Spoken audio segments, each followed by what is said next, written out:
Hello, and thank you for joining us for the Voice of the People podcast here on kxnet.com. I'm Nicholas Kwalik.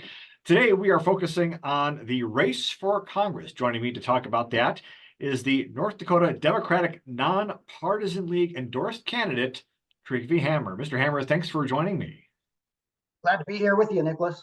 So I've asked all the other candidates, how does that sound to you to be the endorsed candidate?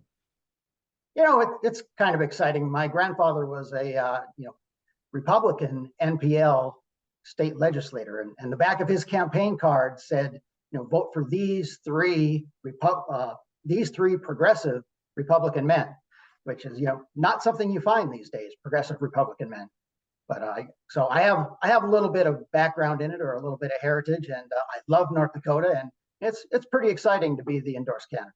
Sure. Now, you've run in previous races before, specifically Public Service Commission and for the House. But for those of our viewers who may not know much more than that about you, tell us a little bit more about yourself. All right. Well, I grew up in Velva. As I approached graduating from high school, I didn't know what I wanted to do, and I ended up joining the Navy. I was a Navy nuclear power guy. One of my friends in nuclear power school wanted to go to the Naval Academy.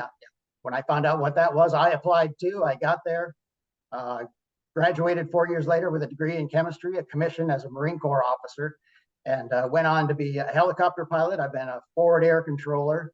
I went to Iraq in 2003 as an infantry officer.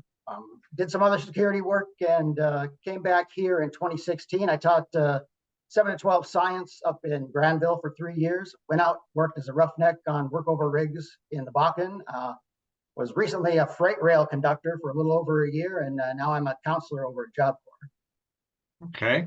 So how do you think that translates into your run for first on the primary, and then if you get past the primary, then into Congress possibly? Well, I think I bring a different perspective. I bring a very broad perspective. I have a strong defense background, and I have worked in places where most politicians haven't.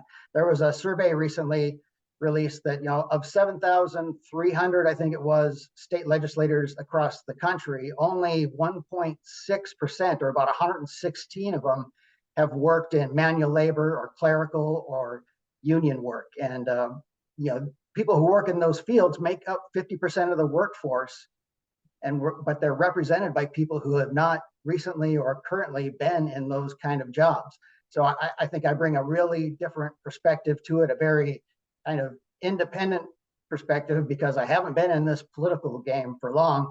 I've been more about service and leadership for my entire career. And I know, at least for the primary, you're up against Roland Reimers. He's run for several different offices before. What makes you different than him, as far as what you believe in, as far as on the Democratic side of things? I really have not looked at everything that I haven't looked at his policy positions and where we might disagree very much. I have done the work of going around for years now, going around to different district conventions. And this year I made it to as many as I could. I've done all the networking. I've been doing the fundraising, and now it's his turn to do that if he wants to catch up. But I'm pretty confident that we will win this thing. So let's say you get past the primary and you do make it on the ballot to run against, there's quite a crowded field on the Republican side for the primaries. But let's say, in fact, you do become elected and become like our next congressman here for North Dakota. What's priority day number one for you? Priority one is to get there and make the connections and build the relationships that are necessary for getting anything done, really. And then we have some big issues we need to cover. We need to fully fund Social Security. We need to tackle the debt, and we need to do those things in a way that doesn't hurt those working people, those people who can't afford to make big campaign donations and have been kind of left out of the discussion. I think we also need to do a piece on election security and election rights. I think the John Lewis Voting Rights Act, if we get that through, and then we can do a piece also to satisfy those who don't believe in the system or are cynical about the voting system now. Mm-hmm. So how do you take some of those issues, starting from step number one, for example, fully funding Social Security? All right, fully funding Social Security, that's one of those issues where one way to do it, and a lot of Republicans have suggested this, is to raise the retirement age. but that actually punishes those working class people, those people on the lower end of the spectrum, because in addition to having less in their bank accounts, they tend to live shorter lives. They tend to die at a younger age. So they will never collect that Social Security. So it does not make sense to have them wait longer to get it. What you could do is remove the caps, because Social Security is only, your income is only taxed for Social Security up to a certain amount. And I forget the exact amount, but we could remove that cap, and that would solve 61% of the problem immediately. And then the other problem with raising the retirement age is that it doesn't have an immediate effect. It takes it further down the road. And of course, you know, I don't have to tell you that on both sides of the aisle for the office of the president, you know, we've mentioned before, it kind of starts from the top down, affecting how people perceive the election, whether they're interested, maybe they're not interested, maybe they like the candidates. How do you appeal to those people who may be sort of ambivalent to either former President Trump or current President Joe Biden? Now there is a lot of ambivalence out there. What I hear a lot on the campaign trail is, these are our choices, really. But the thing to know, or the thing I feel, is that we have given too much power to the executive. There are too many things that are being done by executive order. Our last two big conflicts, I went to Iraq in 2003. My brother went to Afghanistan, but both of those, there was never a declared war. And because Congress does not want to step up and do its job, or if they're too busy arguing to really get things done. We need to take some of that power back to the legislative branch. But they just got done that big package to Ukraine, correct? Yes, we did. And that's very interesting to look at the dynamic there. The way we got that done was Mike Johnson was threatened to be unseated by those on the right wing of the Republican Party. And the Democrats said, well, if you'll go along with us on this, we will protect your speakership. So there's a really interesting dynamic at play there right now. And speaking of dynamics, obviously I had talked to some people before, and of course we've been hearing all this throughout the last 4 to 8 years. There are not only rifts in the Republican Party, but there's also rifts in the Democratic Party as far as how far left a candidate may be. So what kind of Democrats, or how would you describe yourself as far as Democratic ideas do you believe in? I think I kind of sit in that blue dog caucus kind of area, pretty moderate. And if you look at North Dakota Democrats in general, you'll see that, if you went to our convention, there was pretty broad agreement. There was some disagreement on minor issues and things that would be in the platform, because there are always disagreements about that. But most of that stuff was missed because the Republican convention going on at the same time in the same city was, it was crazy enough to be drawing all the press. But I think we got pretty broad agreement. We're pro-energy and we're pro defense. We believe in that strong America. We believe in Ronald Reagan's shining city on the hill. So you mentioned pro-energy, of course. One of the big topics being talked about here, at least in the Bismarck area and around the state, I suppose, as well too, is the pipeline. Your thoughts on that? Are we talking the Summit carbon capture Correct. pipeline? That was a big issue when I was running for the PSC. In general, I think carbon capture is a good idea. And I like the idea of using CO2 for oil reclamation. I am not so sure about a pipeline running from all these states coming into North Dakota and just being pumped into the ground. I think there are some things we got to do it right. And most of the disgruntled people I talked to were landowners. They feel put upon. They feel like eminent domain may be exercised on them, and they're afraid that, and this is a thing that could happen, is better technology will come along and all of a sudden they're going to have abandoned infrastructure on their land. And also the process is not for getting these leases is not very transparent. And the state legislature could actually fix that. They could create a database where you could go look and see what kind of land that pipeline was crossing, how much that landowner was being paid for what length of pipeline going through his land. And that could bring landowners together and so they could get a better deal. And then the other thing I heard a lot was, this is just a big government money grab, because it's carbon tax credits that are coming from the U.S. government. And some people had some real heartburn with that. Of course, another big issue, not just locally, but also nationally, has been something that I think most people never thought would be changed in their lifetime. And that's of course, with the whole Roe v. Wade decision, specifically pro-choice. Most Democrats align themselves with that belief. Where do you fall? Yeah, and we see it basically as a personal liberty issue. But I can respect those people on the other side. If you think that life is life and life begins at conception, I can respect that.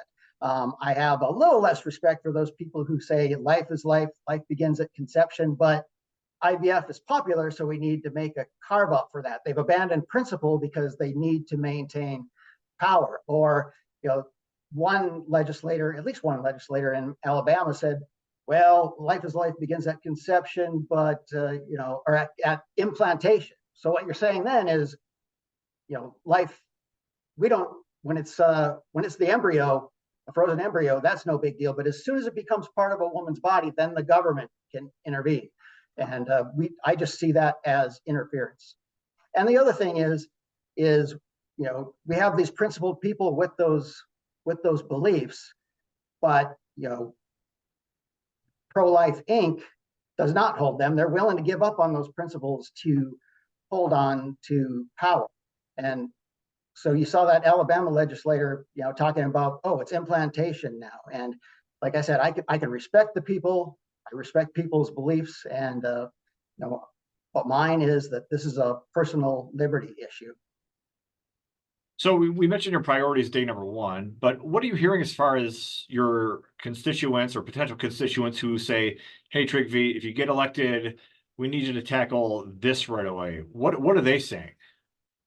There are a number of things. I'm hearing a lot about access to affordable housing because, post-pandemic, we had wages rise kind of across the board, about 17%, but housing costs went up 30 to 40%, or the prices of homes. And then rent has come up. So people are having trouble getting access to affordable, reliable housing. Second thing I hear a lot about is childcare. People want to go to work. We need more people in the workforce, but those younger people cannot find childcare. And one of the things we're missing is teachers. We need more teachers. Well, my mom ran a daycare out of our house when I was growing up, and all of her clients were teachers over at Belva Public School. So we need to fix that. And then a final thing, well, there's healthcare, access to healthcare, but access to long-term care. I've been hearing a lot about that. We've had facilities closing down. It's hard to find CNAs and nurses to man those facilities, and it's a looming problem. And so how do you do that? I know one of the big ideas for, I don't know how many years now, has always been tax the wealthy, in other words, tax that 1% or so on. Is that really the only feasible way to do it as far as debt, or can you provide more substantive, let's say, tax breaks to the middle class, perhaps? Well, you can kind of do both. You can provide tax cuts to those particular services too, child care providers and such, and provide them more assistance through the SNAP and WIC programs. But also, yes, we can restore some of those taxes on the big corporations and on the higher income earners in order to get that back. The economy was really going full steam in 2017 when we had the last big tax cut. And tax cuts are supposed to be stimulative, but they're only stimulative when the economy is slow, when it's suffering. So what happened when these corporations got these tax cuts was they did stock buybacks. They sent out more dividends. So instead of doing those capital investments that would have spurred the economy, we got that. And Mitch McConnell said that tax law would be at worst revenue neutral, and it turned out that he was very wrong, because that is what happened. We didn't get that capital investment, and so we never reaped that. So then the deficit skyrocketed.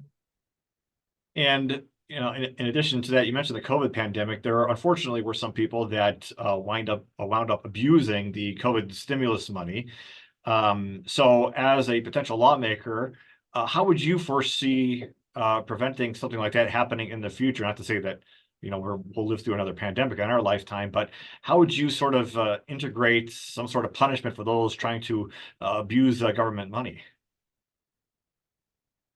I think for that, we're going to need to spend a little bit more money on enforcement. And I hope that next time we are more prepared. We sent out that money, and we should probably have more accountability on what was actually done with it, and whether people should have to prove that that money was useful and they used it in a way that helped more than them, help their business, help their employees, before those things can be forgiven.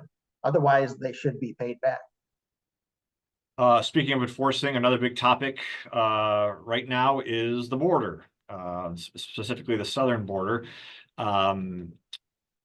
What in your mind has gone wrong, and what are you looking at possibly doing, sort of align, or maybe potential fellow Congress people, as far as aligning yourself with them? What are you possibly looking into doing to help sort of alleviate that issue? Well, the bill that got shot down in the House would have gone a long way towards fixing the issue. We need more agents. I think it would have supplied 4,300 agents looking at asylum, so we could have processed it a lot faster. It would have spent more money on detectors and personnel at the border.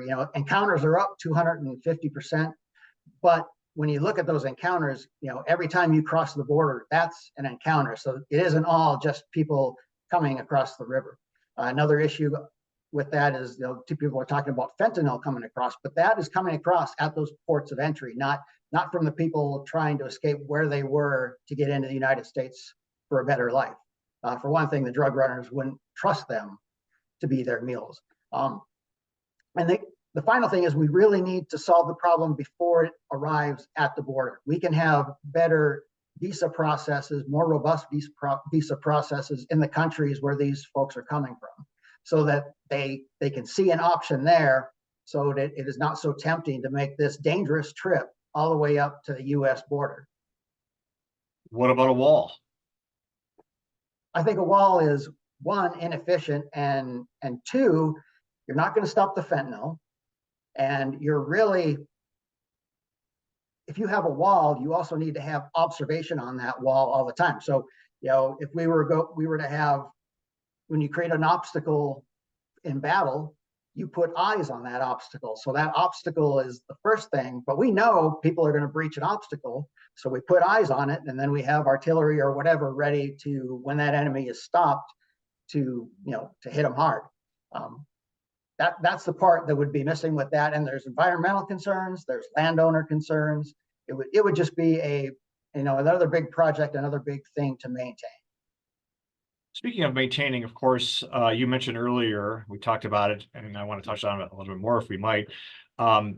Just, people looking for jobs, but at the same time, we have a lot of open jobs. Now, I know 2 or 3 years ago, I talked with our workforce here, and they basically said, a lot of people, specifically in hospitality and so on, a lot of those people working those jobs, that was their second or third job, and they just decided, for whatever reason, whether their spouse was making enough money or they wanted to do something else, that they just didn't need that second job. So talk about what you've heard as far as what your understanding is, some of the reasons why people are deciding not to fill those jobs, and how do we encourage people to maybe take up some of those jobs that are still hanging out, that are apparently very desperately needed. Well, it's really kind of supply and demand.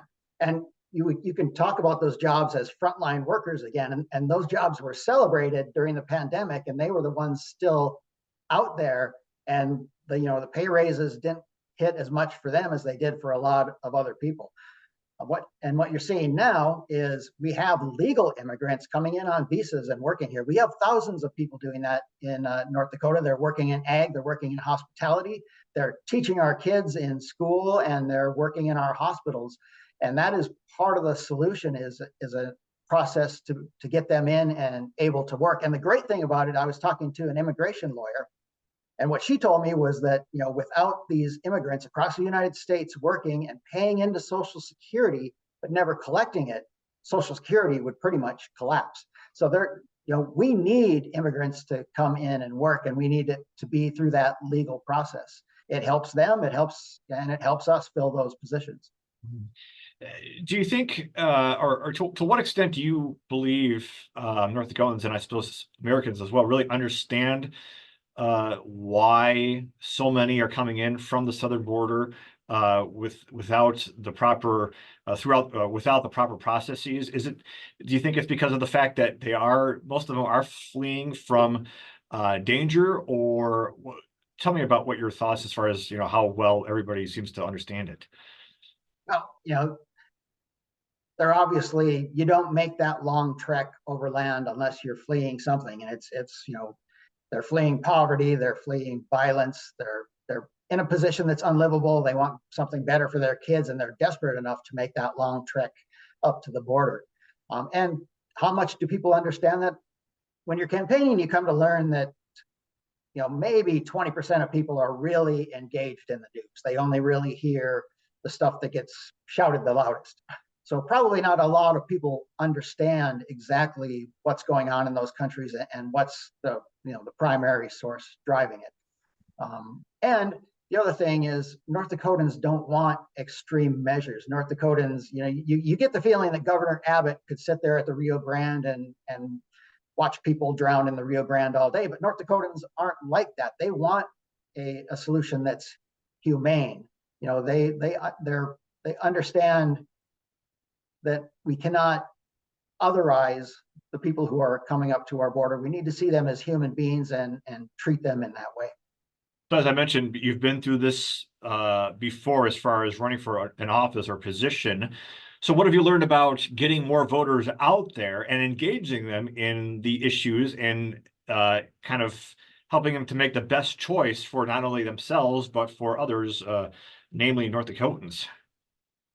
Well, one thing I found is that it takes a lot of money, because you have to get some of that paid media out there. I can talk to you, I can talk to radio hosts all day. I can, the last couple of years, I've spoken at Memorial Day up at Rose Hill Cemetery here in Minot, and I've done other speaking events out in town, been on the cover of the Minot Daily on the front page, 4 different times at least, but 90% of the people in Minot wouldn't know who I am right now. And so we have to get that paid advertising out there. And what I really need to do is connect and get people to know my story. I found that after 2022, I got more votes than any other Democrat in the state in that election for PSC. But as I went around working around the state after that, I would meet people and they'd say, well, I'd have voted for you if I'd have known you. And that was on me. I didn't raise enough money to get that paid media out there, to get name recognition, get my story out there, and then we can start talking positions. So I suppose if you do get through the primary, what are your next steps to make sure you get up to and even past November? We're just going to keep doing what we're doing, plugging hard. If you look at the fundraising monies from that first quarter of 2024, we didn't make the most money, but we also, I didn't loan hundreds of thousands of dollars of my personal wealth to my campaign because I don't have that to spare. And when you look at our numbers, we had $183,000 in unitemized contributions. So contributions of $200 or less. So over $183,000 worth of those. The next runner up was Rick Becker with 9,000, and then Julie Fedorchak had 6,000. So 183,000 versus 9,000 and 6,000. And that's what our campaign is like. We're going out there getting those small dollar donors and just working as hard as we can. And we're going to continue to do that. Well, as we kind of wind up here, Mr. Hammer, I'll let you sort of have the floor and kind of wrap it up and let people know what you want to tell them. What I want to tell them is I am a native North Dakotan, that I love this place and I always have. My kids love it. And one thing I get in trouble for sometimes is not talking about my kids. My son Adam went to the Naval Academy like I did. He was on a couple of combat tours out, or not combat tours, but on combat ships in the West Coast. Now the Navy's putting him through medical school at George Washington University. So doing pretty well for himself. My next child, Allie, is out on the West Coast. Her husband is on an aircraft carrier, and she's going into social work. And then my youngest is going to start graduate school at the George Washington University. So, they should probably change the George Washington University to the Trygve Hammer University after this. See, Okay. Well, if there's nothing else, Mr. Hammer, I want to thank you for taking the time to speak with me. I know the road is long to get to where you are, and as it is with all the other candidates, and I know there's a lot to consider. So I really, again, thanks so much for taking the time to tell us about who you are, and thank you so much for watching the Voice of the People podcast here on kxnet.com. Be sure to tune in soon for more questions and answers affecting you, because remember, it's your voice that matters, the voice of the people.